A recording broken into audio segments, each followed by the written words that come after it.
Sahabat Ayu, kita jumpa lagi di minggu ini melalui YouTube channel Ayu Dia Pasha, dan Ayu Show kali ini mengangkat topik A Journey of Self-Discovery. Dan saya sudah bersama dua narasumber yang hadir pada hari ini, yaitu Coach Nasser yang domisilinya di Sanur, Bali, Indonesia, dan Michelle Cahyadikarta, seorang businesswoman yang akan mengisahkan atau menceritakan kepada kita semua bagaimana perjalanan dirinya untuk menemukan jati dirinya.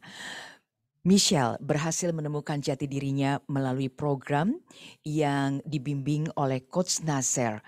Programnya disebut dengan Kaminoken Training. Segera kita berjumpa dengan keduanya. Hanya di Ayu Show, Friday with Ayu Show, Friday with Ayu Show.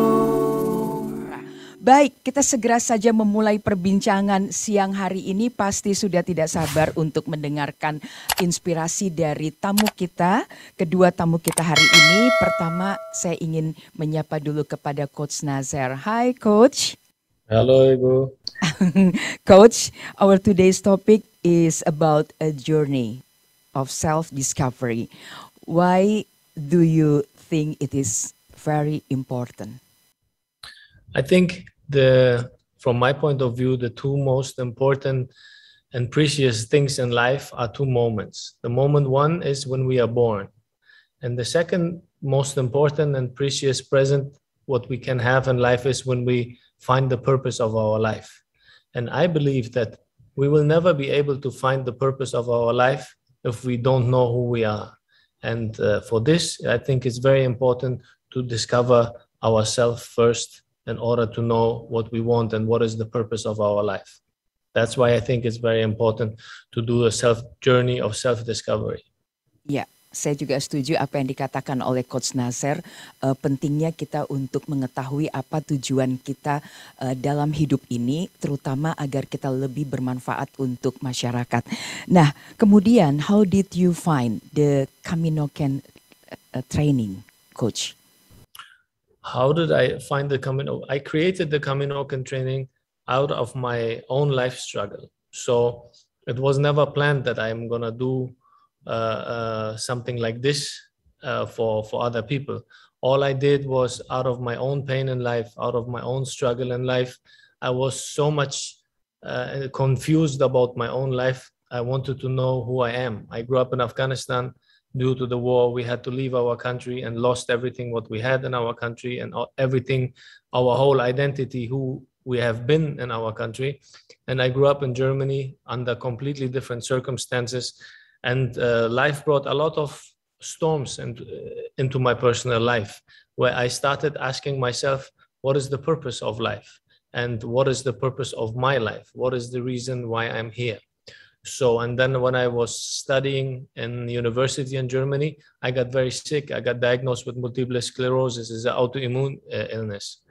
And I refused the school medicine because I didn't see no perspective. It was not that I was so idealistic that I reject the school medicine. No, it was just the school medicine didn't have no solutions for my illness.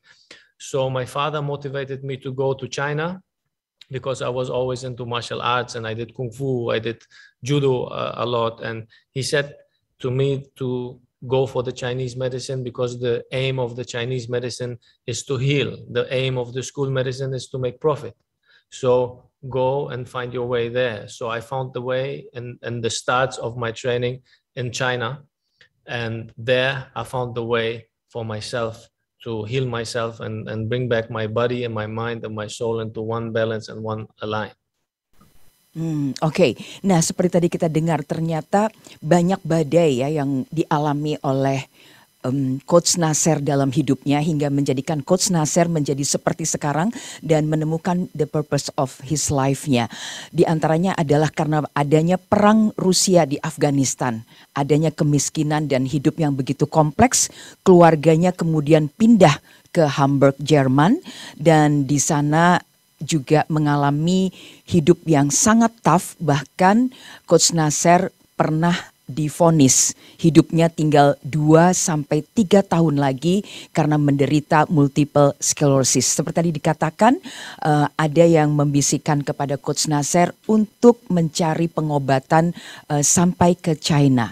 Nah, inilah yang kemudian mempertemukan Coach Nasser dengan Camino Can training ini yang kemudian dibawanya ke Bali. Nah, beralih kepada Michelle. Michelle, bagaimana Michelle menemukan Camino Can training ini dan mengapa Mitch merasa perlu nih untuk ikut di training ini? Silakan Mitch. Jadi awalnya dari mama saya, dan beliau tahu dari Mbak Happy Salma. Karena Mbak Happy Salma mengikuti training dengan Coach Nasser. Waktu itu kita diundang pas kita lagi di Bali untuk lunch dengan Coach Nasser dan istrinya Magali ke rumahnya. Dan kita pertama awal dan Tante ada di sana ya, Siti, waktu itu kita lunch. Dan kita sempat bicara sedikit mengenai programnya seperti apa dan lain-lain. Dan waktu dalam perbincangan tersebut atau dalam lunch tersebut, saya ini coach melakukan, karena saya sudah melakukan self improvement programs. Waktu itu mama juga bilang, enggak, dia bagus banget, you should do it. And then I was like, okay, well let's see. Kita ketemu dulu. Aku mau lihat apakah ini sesuatu yang beneficial for me more than the other programs, ya, program-program lainnya. Dan waktu kita bicara, waktu kita ngobrol-ngobrol mengenai programnya, dan saya lihat bahwa Coach Nasser melakukan ini dengan hati. Itu yang perbedaannya buat saya. Dan saya langsung mikir, okay, this is what I need, this is what I've been looking for. Ini yang saya cari nih dari dulu, program seperti ini. Jadi itu dari awalnya, dan setelah itu kita one-on-one consultation dengan saya, menceritakan kepada coach kenapa menurut saya perlu program ini, atau maksudnya lebih untuk juga mendapatkan insight dari coach bahwa apakah ini program juga sesuatu yang akan cocok buat saya dan lain-lain. Kenapa saya melakukan program ini? I was in a stage in my life saat ini bahwa I was in a crossroads. Sering banyak yang terjadi dari in the past yang I cannot move on, dan rasa I was stuck in life. Dan saya tuh banyak issues with myself. Saya ada banyak yang saya tidak mencintai diri saya sendiri, dan saya juga merasa saya tuh tidak cukup, selalu merasa tidak cukup. Atau apa yang saya lakukan selalu tidak cukup. Dan juga banyak self-doubt, banyak ketakutannya dalam hidup, dan juga banyak anxiety, dan juga banyak fear, anxiety, self-doubt juga. Jadi saya ngerasa saya harus bisa overcome. Saya harus bisa breakthrough nih dengan ketakutan ini, dengan self-doubt ini, dan saya juga pengen banget tahu, meskipun saya udah 33 tahun, tapi merasa I don't really know myself. Saya nggak begitu tahu diri saya itu siapa. Dan seperti tadi Coach bilang, karena saya nggak tahu diri saya selalu mempertanyakan purpose in life saya itu apa. Jadi itulah kenapa saya mengikuti program ini. Oke. Jadi sebetulnya karena dasarnya kegelisahan ya Mitch, ada kegelisahan, ada ketidaktahuan, Michelle sekarang berada di mana, mau ngapain gitu ya Mitch ya. Oke, dan beruntung ketemu Coach Nasser, dan Coach Nasser yang suggest Mitch untuk mengikuti self mastery class ya Mitch awalnya. Jadi setelah kita setelah konsultasi ya.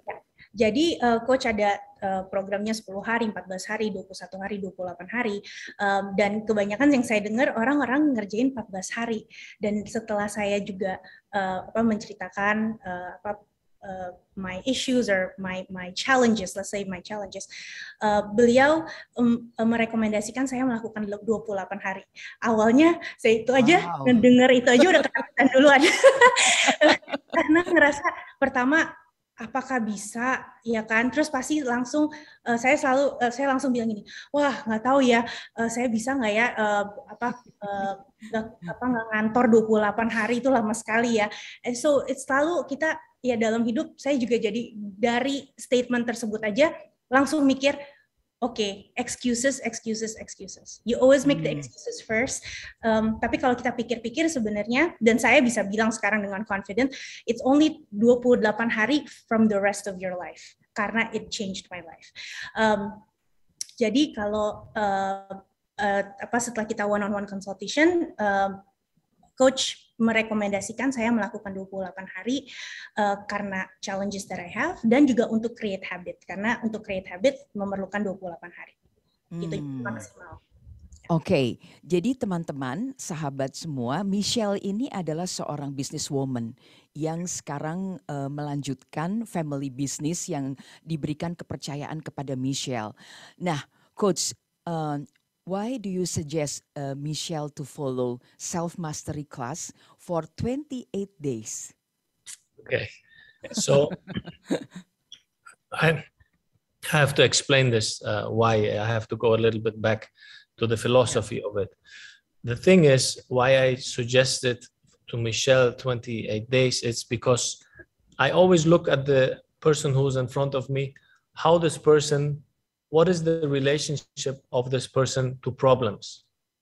Because it's always your perspective on how you see the glass. You see the glass half full or you see the glass half empty. And depending on that, you create a certain feeling inside of yourself. And either way, you see the glass half empty, so you see more problems. Your motivation goes away. You're very quick to quit. You will not finish something what you started. Or you see the glass half full and you're motivated because you see the positive, because the law of polarity always has positive and negative. But we are unfortunately in the modern society trained to see the negative and self-pity ourselves. But every problem has also a solution, and in every problem there's an opportunity. And we just have to learn to see, what does this problem want to teach me? It's the same when you go in the fitness gym. If you train every day with 5 kilo, the muscle will not grow. Your muscle needs problem. He needs 10 kilo. He needs 12 kilo. He needs 15 kilo. He needs resistance, because only through resistance, our physical area is growing. And the same is with the mind. The mind is also a muscle. So we have to use the problem in order to grow with the problem, not to break with the problem or not to run away from the problem. Now coming to Michelle is that Michelle grew up in a very safe family, in a very safe environment, and was not used to facing her problems in that way. And then I look at the physical part of the student, and I see, because we believe that the body is the result of the mind. And because Michelle had an overweight problem, I knew that there was a lot of resistance inside of her body. But being like a fitness coach and taking away the physical appearance, but not going inside of the mind and the connection of the mind, why she built up this resistance, why she didn't come up overweight in this world. It was a development of process of years and years and years psychologically, which created the body in this way. So for this, I saw, okay, for this, I need minimum 21 to 28 days, because she has to have an understanding, and she has to understand the deepest issues inside of her subconscious mind, inside of this subconscious program, which brought her here.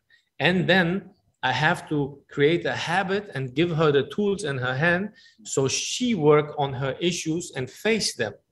And that's a process. And then I have to see minimum 1 week if she is applying. And every day I made her face problems. Every day I made her face new problems. And that's why also this one exercise we will explain later.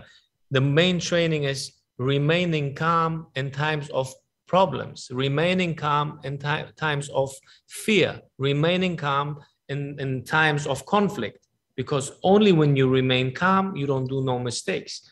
The body doesn't know the difference between an imagination or a real situation. So you can put her into a same situation like the rep or like the ice, and then she train her mental field to remain calm when panic comes.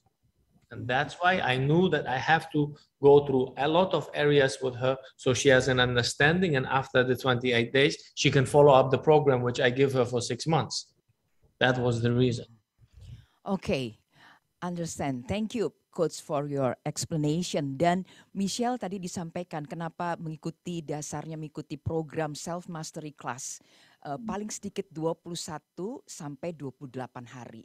Beberapa isu tadi disampaikan, diantaranya bagaimana nanti supaya Michelle bisa mengatasi problem-problem yang mungkin akan dihadapi dalam hidupnya, hidup bersama problem itu dan bisa mengatasi problem itu. Ini sangat manusiawi dan ini juga terjadi pada diri kita masing-masing. Setiap hari mungkin ada masalah, mungkin ada problem, tapi yang penting adalah bagaimana kita tidak lari dari problem tersebut.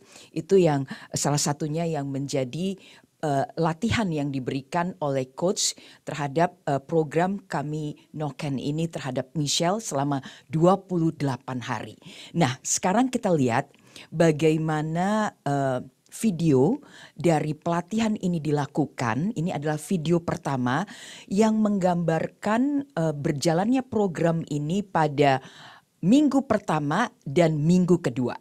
Kita akan melihat bagaimana Michelle berusaha keras untuk bisa menjalani program ini, dan nanti kita bisa bertanya langsung kepada Michelle apa yang dia rasakan, apa yang dia takutkan, apa yang dia membuat dia menjadi teguh melalui semua program ini dan akhirnya selesai 28 hari. Nah, tapi kita lihat dulu untuk first week dan second week pada saat Michelle mengikuti program.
Senang banget lihat senyumnya Michelle ya. Michelle ini memang punya wajah yang selalu tersenyum.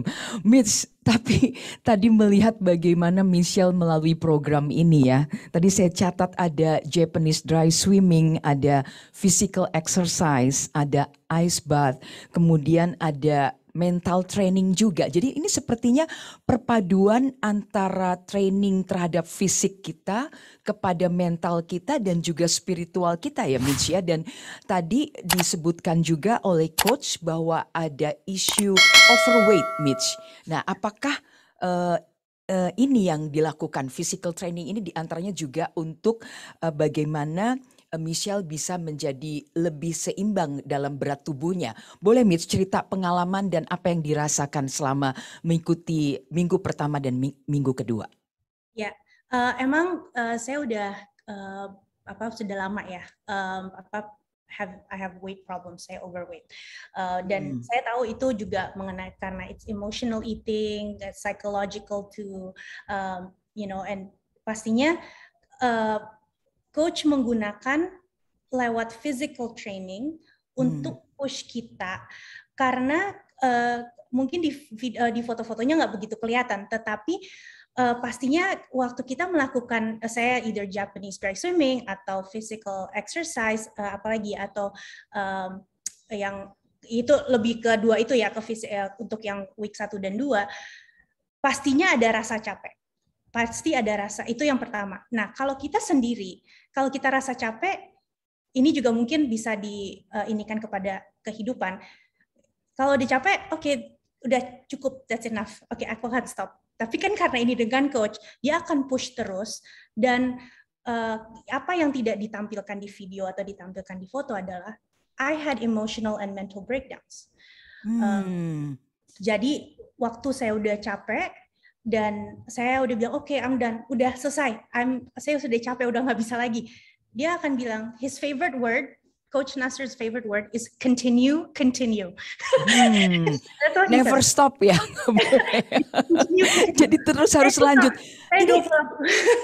Mitch, boleh cerita nggak ini Japanese dry swimming ini gimana bisa berenang dalam keadaan kering seperti ini, walaupun kita lihat ada percikan air ya Mitch ya. Ini berat sekali kelihatannya. Ya emang ini cuma pakai mat sekitar 6 meter di dojo, dan kita yang menggunakan our weight to move.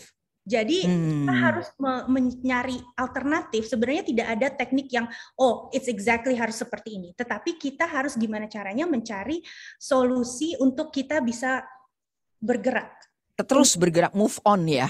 Move forward. Jadi mungkin kalau ke saya pastinya yang hari-hari pertama, karena saya juga udah pelajarin student-student yang sebelumnya, jadi kayak agak nyontek-nyontek, oke, gayanya seperti ini gitu ya. Tetapi waktu saya lakukan sendiri, mungkin aja tidak bisa sama seperti mereka tekniknya, karena ya kita badannya beda dan mungkin apa yang comfortable buat kita juga seperti apa. Jadi ya ada eksperimennya juga waktu awal-awal, seperti apa ya jadi bisa gerak. Nah, apa yang saya temukan melakukan dry swimming ini, ya ini cuma ada percikan air, jadi seret-seret sedikit, jadi kita harus menggunakan keringat kita yang untuk juga tambahin momentum untuk kita bergerak.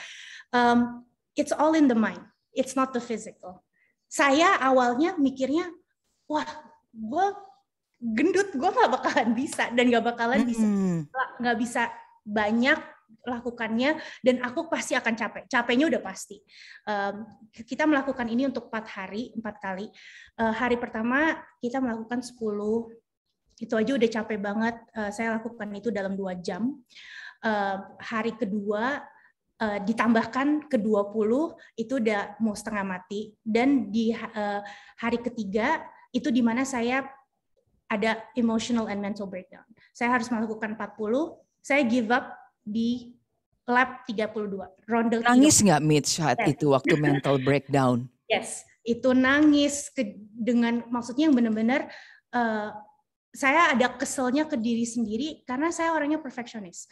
Jadi ya kalau emang I'm like, please, aku pengen selesaikan, tetapi badan dan mental udah done, udah nggak bisa lagi. Dan coach bisa lihat itu. This is not a boot camp, he always says. Jadi dia nggak bakalan forsir kita kalau emang udah sampai situ. Tetapi it has to come from us. The willingness has to come from us.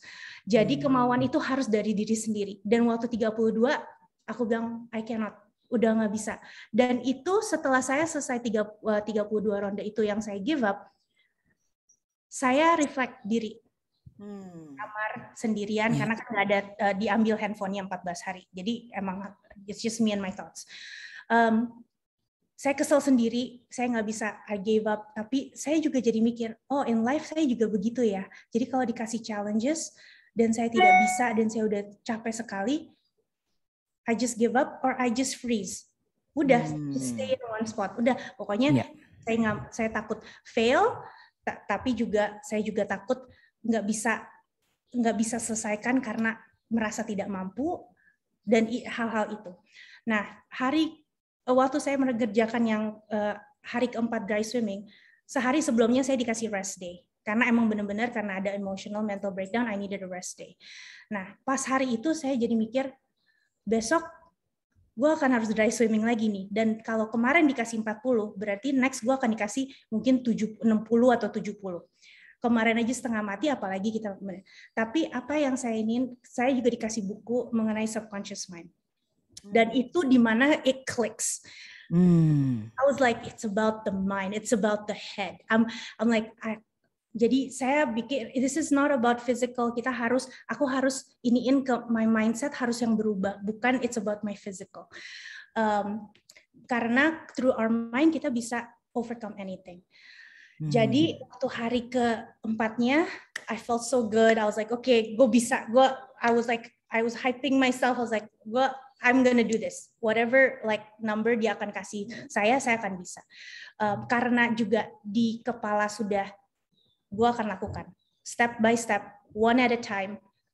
Dan aku nggak mikirin, oke, kalau mau 3 jam, 4 jam, it's okay. Pokoknya aku harus menyelesaikan. Pas saya masuk ke dojo, first you gave me 60 or 70, brother? 70, kayaknya 70 pertama awalnya. Oh no, 60. Terus waktu saya melakukan 10, dia bilang, oh cepet banget, oke, naikin ke 75. Wow. Dinaikin ke 75, saya ngerasa I can do this. Dan saya juga overcompensate, pengen, oke, kemarin saya nggak bisa reach ke 40, jadi saya akan, saya tambahin 5, saya bilang I will do 80, dan karena kemarin aku nggak, I gave up. Dan aku bisa melakukan 80 dalam sejam 40 menit. Wow, Mitch, congrats ya Mitch ya. Tapi yang paling penting adalah mengalahkan pemikirannya Michelle sendiri ya, your mind. Yang tadinya bilang gak bisa sampai mental breakdown, akhirnya bisa menyelesaikan 80 apa itu ya, step atau gerakan dalam waktu ronde, ya, 80 ronde ya. Luar biasa dalam waktu 1 jam 40 menit. Dan yang terpenting Michelle bisa mengalahkan ketakutan dan ketidakpercayaan diri untuk bisa melakukan ini dan akhirnya bisa. Nah kemudian yang physical training, kita lihat di foto berikutnya, next foto. Ini physical training apa saja Mitch yang waktu itu didapat ya? Iya. Jadi pas physical exercise itu macam-macam ya. Jadi kita biasanya kita rutinitasnya pagi 5.30 saya harus meditasi dengan Coach Nasser. Terus habis itu kita lari ke pantai, biasanya lari dan jalan sekitar sejam. Setelah itu saya balik ke villa dan itu ada either kita lari. Jadi kayak seperti exercise-nya lebih kayak nge-gym ya. Jadi like ada larinya, ada weight training, ada rowing, ada step ups, ada jump rope, dan ditambahkan Muay Thai dan juga ada Brazilian Jiu-Jitsu. Kenapa dia berikan saya hal-hal seperti ini? Karena resistance tersebut. Jadi pastinya untuk membantu saya juga secara fisik. Tetapi setiap kali saya diberikan challenge baru, meskipun itu cuma exercise ya, karena exercise itu juga divariasikan, saya tidak bisa memilih apa yang di berapa rep atau berapa lama atau apa yang dilakukan, semua dari coach. Itu saya banyak resistance-nya, di mana pasti akan show dari badan.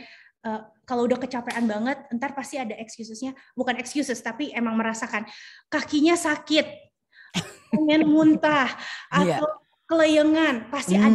Pusing. Ya, itu badan kita menginikan bahwa, udah cukup, ini tidak biasa nih, this is not something yang biasa buat badan lu gitu. Terus, tapi again, setiap kali saya ada hal itu, of course, waktu awal-awal saya udah nggak bisa, I give up, I'm done gitu kan, cukup buat hari ini gitu. Tapi lama-lama karena sudah belajar, diberikan tools dari coach dan juga knowledge-nya, dan juga kan kita sebenarnya juga ada teori trainingnya juga, memberikan data dari kenapa kita melakukan aktivitas-aktivitas ini atau challenges ini, saya jadi bisa lebih menggunakan my mind to tell my body to stop complaining. Hmm. So I go, no, udah, ayo guys, kita bisa jadi kayak menginikan badan untuk let's teamwork, oke, kita harus melakukan ini, ayo kita jangan give up. Jadi sama aja seperti kayak kita in life, like or for me in life gitu kan. Seringkali pasti kalau kita melewati sesuatu yang tidak enak atau something yang kita tidak terbiasa, pasti kita ya that uncomfortable feeling kita udah deh jangan deh, enggak deh, kayaknya gua nggak bisa nih atau aku tidak gini, pasti ada begitunya. Jadi sebenarnya untuk overcome that. Karena then we can move forward, then we can have growth. Oke. Kalau yang untuk ice bath, coba kita lihat foto berikut ini. Ini apa yang Mitch rasakan dan apa yang kalau tadi kan diantaranya ada yang untuk semacam ketakutan bisa nggak nih menyelesaikan. Tapi kalau dalam keadaan posisi seperti ini, dingin, waktu itu apa yang Michelle rasakan alami? Boleh cerita, Mitch, ketika masuk ke training ini? Ya, waktu ice bath, mungkin awalnya coach bisa, you can tell them why you do the ice bath exercise. Yeah, please, coach. So, as is the first time I hear Michelle talking about this so enthusiastically, so you can see that it's how emotional she gets. You can see that she went through experiences, right? Yeah, right. So whatever she described about the dry swimming, about she wanted to give up, about how stressful it was, you see that she was in a journey of discovering herself, and she did experiences. Everything was a high experiences connected to strong emotions. And only through these experiences, which are connected to strong emotions, we are able to reprogram our subconscious mind.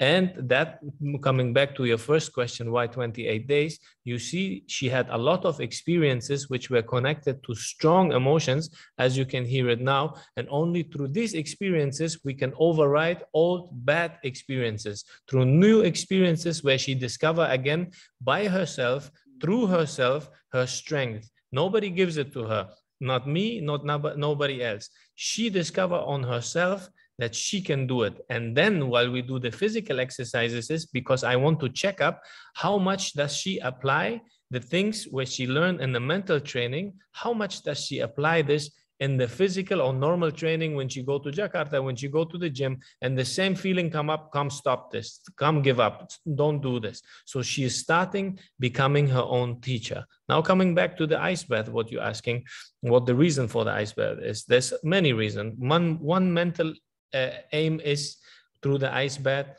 When you go inside this ice bath, your whole system is getting into panic, completely panic. And you have to train to remain calm in stressful times. Because when you have a family, when you have a business running, when you are a leader from thousand, responsible from thousand and thousand of people, the feeling of panic is everywhere the same. But your reaction towards panic is determining what kind of a leader, what kind of a person you are. So we train the mind to remain calm in the situation of panic, number one. Number two, physical benefits. Everybody can read now about it. It's very, very famous now, the ice bathing. It's resetting the system. It's increasing the oxygen level in the blood and is completely resetting the system and making the recovery process faster, because we put her on very high physical pressure. So this ice bath is causing a lot of recovery. So it's recommended for everyone to do minimum one ice bath inside the bathtub if they have the possibility, to reset the system and train their mind to remain calm and tell the body, you keep quiet now. I am in control. I don't panic. Michelle was at the beginning, when she came, a panicky person. Panic. And then when you're in this panic, you make wrong decisions. Yeah. You have to learn and train the muscle, the mental muscle of remaining calm in situation when panic comes up or pain comes up. These are all emotions which are coming up, and you have to dominate it through your mind and through training and patience. That's the reason why we do that. Oke, thank you Coach. Dan kita bisa lihat ya, tadi Coach menyatakan bahwa seringkali kita menemui situasi dalam hidup kita yang membuat kita panik. Dan kalau kita udah panik, seringkali melakukan atau mengambil keputusan yang salah. Nah, di dalam hal ini Michelle dibikin bagaimana mengatasi paniknya itu untuk remain calm. Dan kita lihat sekali nih di foto ini bagaimana Michelle berusaha untuk tetap calm dan akhirnya bisa melewati training ice bath ini. Oke, Coach, kita lanjutkan dengan yang terakhir pada second week. Ini yang disebut dengan mental block, is it, Coach? Yes. Mental training, yeah. That's the mental training. Okay, you want me to explain that? Yeah. Okay. Yes, please. So in this exercise, it's about look, we have in life two groups. My teacher always told me. One group is we have faith, we have will, we have our imagination, and we have our intuitive mind. The other team is fear, doubt, overthinking, and worry. So it depends on us. Both teams we cannot see. It's all happening in our head. It depends on us on which we trust here. And in this case, it's you cannot see and there's danger. You have to hit the stone which is empty. There's one stone on the left side. If you see, this is an empty stone. This empty stone is a reflection and stands for harmony because it's empty. It's the freedom. But 6 stones are danger. If you hit on these stones, you're full of blood. It will not kill you, but it's a threat.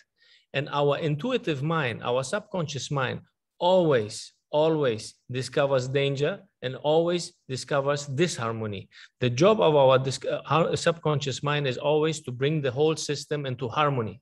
So if we trust more and teach our system to go back in our childhood life and not to overthink stuff and to listen to our intuitive mind and trust that intuitive mind, it will always lead us to the right stone, to harmony.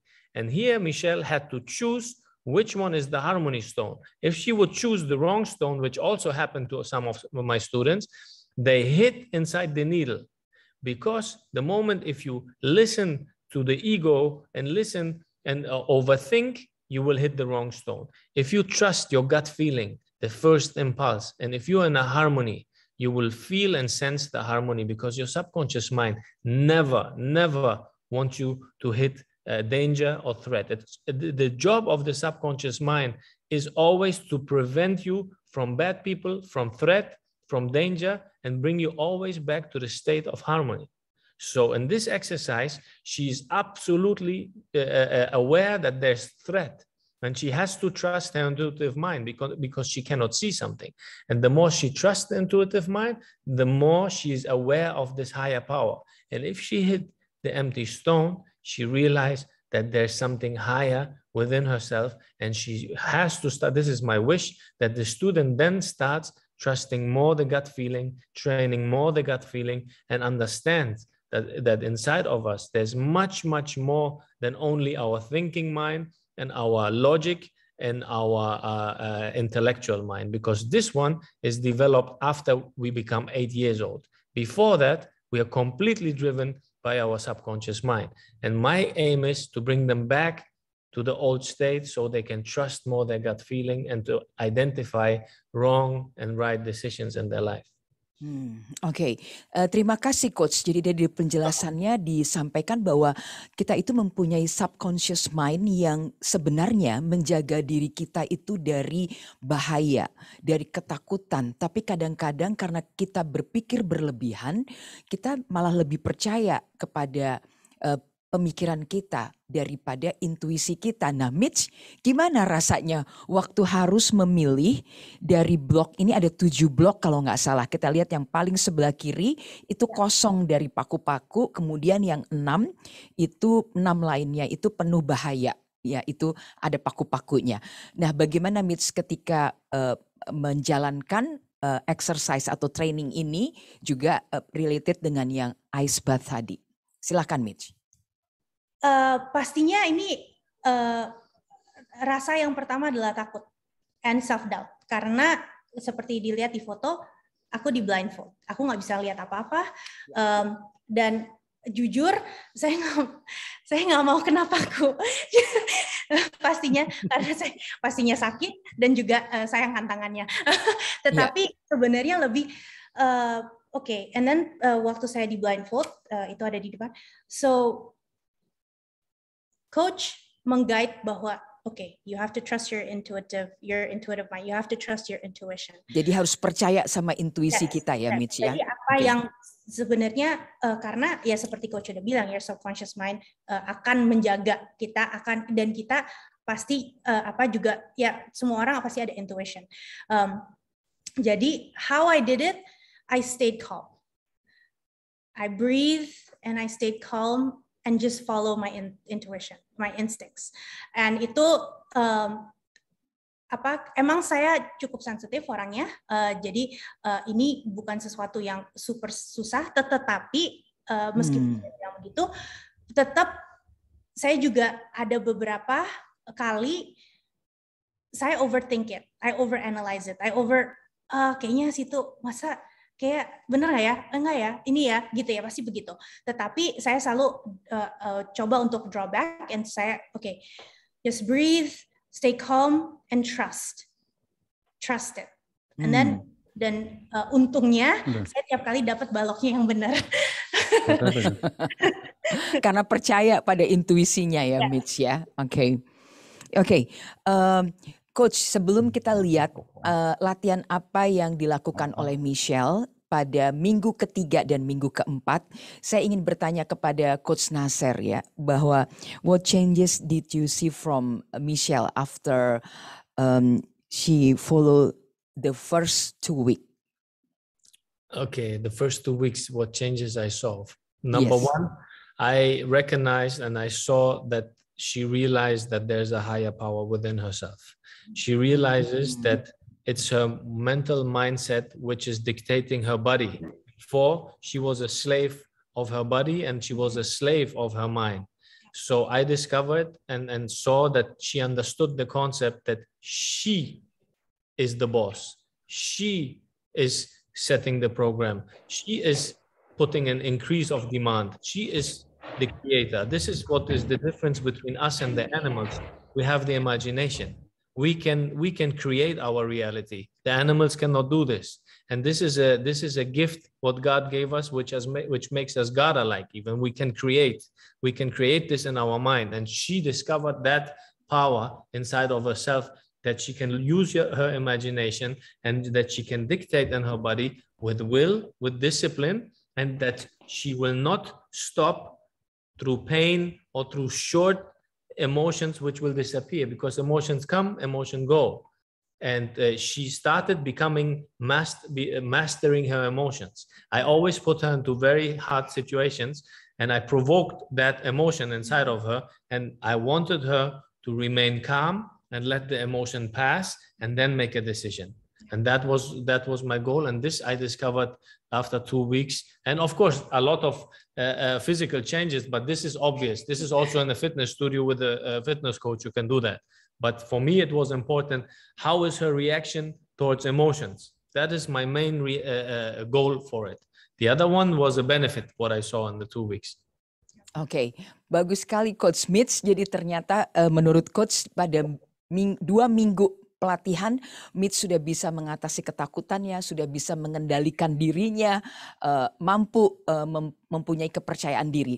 Seru sekali ya melihat perjalanan Michelle melalui minggu pertama dan minggu kedua dari Camino Camp Training yang dilaluinya. Tetapi yang terpenting bagaimana kita bisa menangkap korelasi dari training yang dilakukan secara mental, fisik, dan spiritual di dalam kehidupan Michelle sehari-hari yang juga notabene kehidupan kita semua.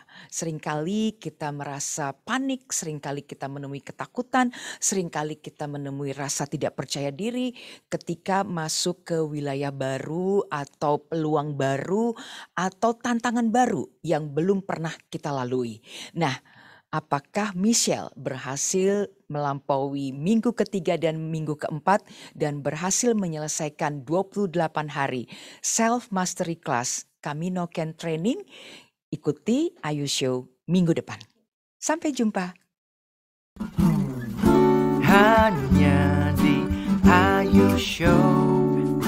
Friday with Ayu Show.